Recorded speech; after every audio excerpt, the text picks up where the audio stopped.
السلام علیکم ورحمۃ اللہ وبرکاتہ۔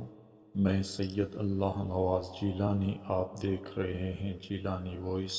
امید کرتا ہوں آپ خیریت سے ہوں گے۔ چینل کو سبسکرائب نہیں کیا تو سبسکرائب کیجئے تاکہ ہر آنے والی ویڈیو آپ تک پہنچ سکے۔ ایک روٹی کی برکت سے مغفرت۔ حضرت سیدنا ابو بردہ رحمۃ اللہ تعالی علیہ فرماتے ہیں، جب حضرت سیدنا ابو موسیٰ رحمۃ اللہ علیہ کی وفات کا وقت قریب آیا تو آپ رحمۃ اللہ تعالی علیہ نے اپنے تمام بیٹوں کو اپنے پاس بلا کر فرمایا، میں تمہیں صاحب الرغیف یعنی روٹی والے کا قصہ سناتا ہوں، اسے ہمیشہ یاد رکھنا۔ پھر فرمایا، ایک عابد شخص اپنی جھونپڑی میں لوگوں سے الگ تھلگ عبادت کیا کرتا تھا۔ وہ 70 سال تک اسی جھونپڑی میں رہا۔ اس عرصے میں کبھی بھی اس نے عبادت کو ترک نہ کیا اور نہ ہی کبھی اپنی جھونپڑی سے باہر آیا۔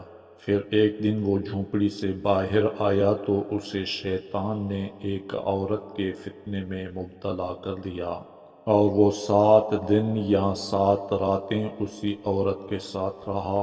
7 دن کے بعد جب اس کی آنکھوں سے غفلت کا پردہ ہٹا تو وہ اپنی اس حرکت پر بہت نادم ہوا اور اللہ تعالی کی بارگاہ میں توبہ کی اور وہاں سے رخصت ہو گیا۔ وہ اپنے اس فعل پر بہت نادم تھا۔ اب اس کی یہ حالت تھی کہ ہر قدم پر نماز پڑھتا اور توبہ کرتا۔ پھر ایک رات وہ ایسی جگہ پہنچا جہاں 12 مسکین رہتے تھے۔ وہ بہت زیادہ تھکا ہوا تھا۔ تھکاوٹ کی وجہ سے وہ ان مسکینوں کے قریب گر پڑا۔ ایک راہب روزانہ ان 12 مسکینوں کو ایک ایک روٹی دیتا تھا۔ جب وہ راہب آیا تو اس نے روٹی دینا شروع کی اور اس عابد کو بھی مسکین سمجھ کر ایک روٹی دے دی، اور ان 12 مسکینوں میں سے ایک کو روٹی نہ ملی تو اس نے راہب سے کہا، آج آپ نے مجھے روٹی کیوں نہیں دی؟ راہب نے جب یہ سنا تو کہا، میں تو 12 کی 12 روٹیاں تقسیم کر چکا ہوں۔ پھر اس نے مسکینوں سے مخاطب ہو کر کہا، کیا تم میں سے کسی کو 2 روٹیاں ملی ہیں؟ سب نے کہا، نہیں، ہمیں تو صرف ایک ایک ہی ملی ہے۔ یہ سن کر راہب نے اس شخص سے کہا، شاید تم دوبارہ روٹی لینا چاہتے ہو، جاؤ، آج کے بعد تمہیں روٹی نہیں ملے گی۔ جب اس عابد نے یہ سنا تو اسے اس مسکین پر بڑا ترس آیا، چنانچہ اس نے وہ روٹی مسکین کو دے دی اور خود بھوکا رہا اور اسی بھوک کی حالت میں اس کا انتقال ہو گیا۔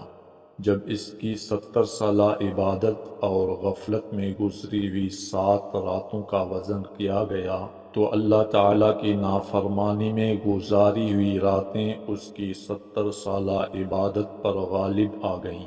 پھر جب ان 7 راتوں کا موازنہ اس روٹی سے کیا گیا جو اس نے مسکین کو دی تھی تو وہ روٹی ان راتوں پر غالب آ گئی اور اس کی مغفرت کر دی گئی۔ ایک طرف اللہ عز و جل کا عذاب گناہوں میں چھپا ہوا ہے تو دوسری طرف اللہ عز و جل کی رحمت نیکیوں میں چھپی ہوئی ہے۔ اس لیے کہا جاتا ہے کہ کسی بھی گناہ کو چھوٹا مت سمجھنا، کیا پتہ یہی بربادی کا سبب بن جائے، اور کسی بھی نیکی کو چھوٹا مت سمجھنا، کیا پتہ یہی مغفرت کی وجہ بن جائے۔ اللہ پاک سے دعا ہے کہ وہ مالک ہم سب کو اپنا نیک بندہ بنائے۔ آمین۔